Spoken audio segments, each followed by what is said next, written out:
एक आदमी ने एक बहुत ही खूबसूरत लड़की से शादी की। शादी के बाद दोनों की जिंदगी बहुत प्यार से गुजर रही थी। वह उसे बहुत चाहता था और उसकी खूबसूरती की हमेशा तारीफ किया करता था। लेकिन कुछ महीनों के बाद लड़की चर्म रोग से ग्रसित हो गई और धीरे धीरे उसकी खूबसूरती जाने लगी।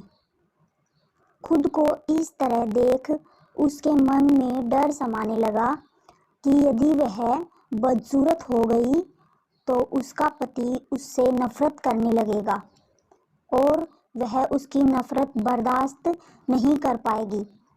इस बीच एक दिन पति को किसी काम से शहर से बाहर जाना पड़ा।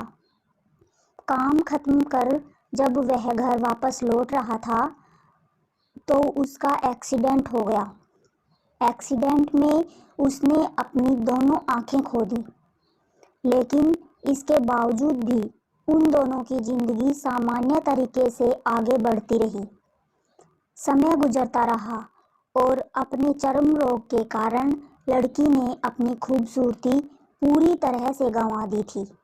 वह पूरी तरह से बदसूरत हो गई थी, लेकिन अंधे पति को इस बारे में कुछ भी पता नहीं था, इसलिए इसका उनके खुशहाल विवाहित जीवन पर कोई प्रभाव नहीं पड़ा। वह उसे उसी तरह प्यार करता रहा। एक दिन उस लड़की की मौत हो गई। पति अब अकेला हो गया था। वह बहुत दुखी था। वह उस शहर को छोड़कर जाना चाहता था।